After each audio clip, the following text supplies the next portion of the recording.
Magandang araw! Ngayon ay tatalakayin natin ang kalidad ng edukasyon. May iba't ibang paraan ang mga Pilipino sa pagtukoy ng kalidad ng bawat paaralan. Una ay kung gaano kahusay ang mga facilities at mga kagamitan.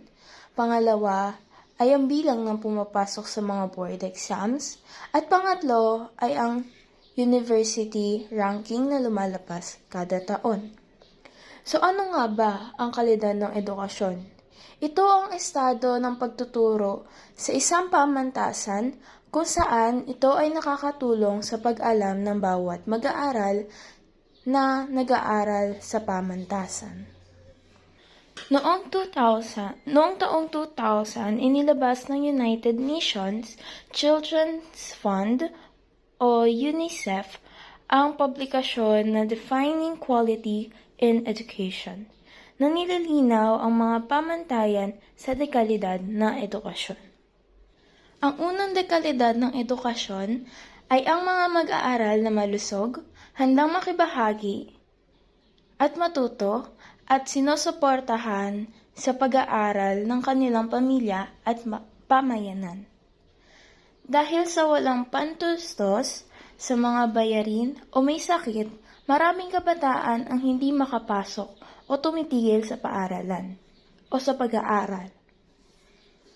Kaya, upang masolusyonan ito, ay nagpatupad ng libre at obligatoryong pampublikong edukasyon sa kinder, elementary at sekundarya na nagagamit pa rin natin ngayon.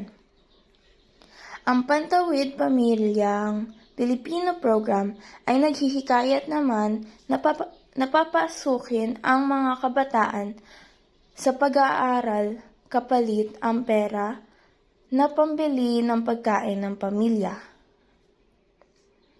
Iginawad din ang scholarships upang maipagpatuloy ang pag-aaral hanggang tersyaryo o bokasyonal.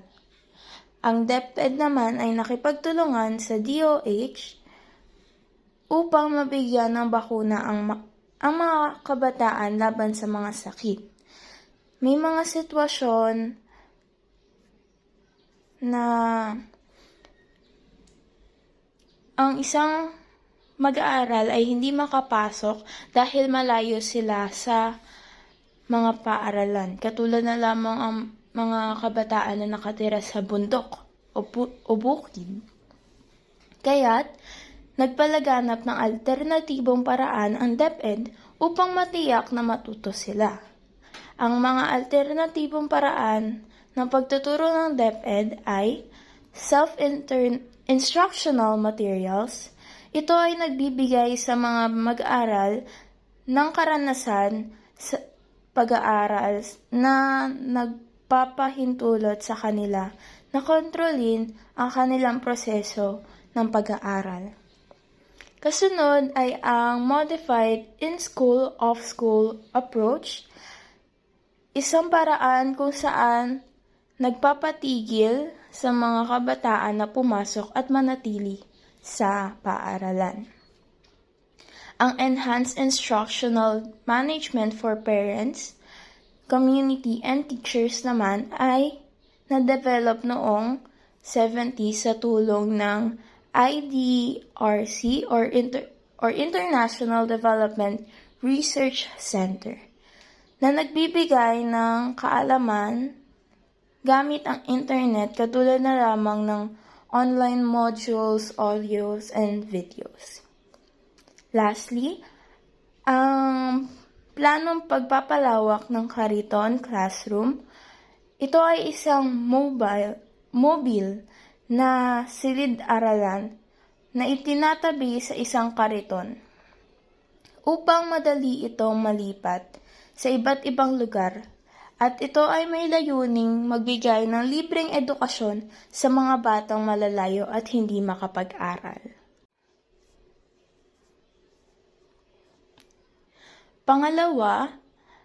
Pangalawang kalidad ng edukasyon, ang kapaligiran na malusog, ligtas, gender-sensitive at may sapat na kagamitan at pasilidad.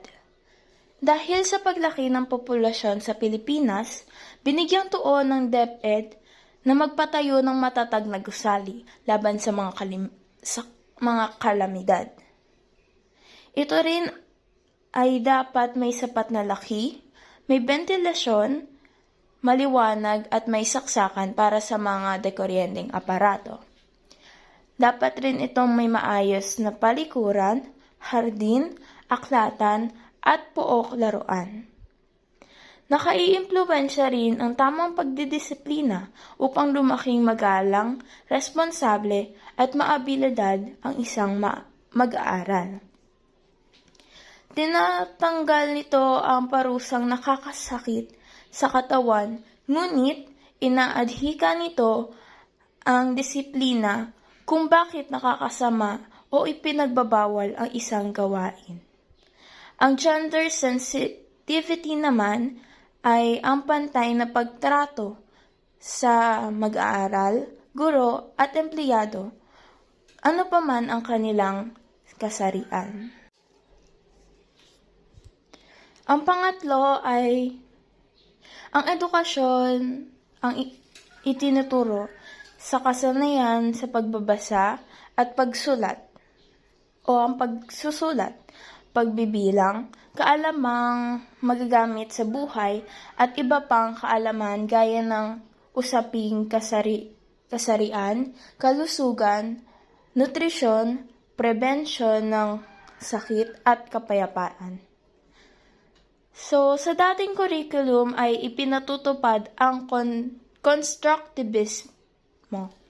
Ito ay isang paraan na mabubuo ang pagkatuto at pag-unawa ng mga mag-aaral sa paraan ng pakikipag-interaction sa kapwa at mga gawaing nagdudulot ng karanasan at pagninilay.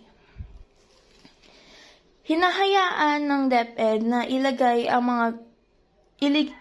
ng mga guro ang mga mag-aaral sa partikular na sitwasyon at iayon ang pagtuturo sa kalagayan ng pamayanan upang masanay ang mag-aaral na manindigan,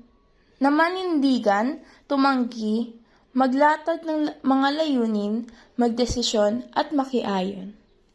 Makakatulong din ito upang mapalawak ang pag-unawa ng mga mag-aaral at makabuo ng mga hakbang upang masolusyonan ang mga suliraning panlipunan.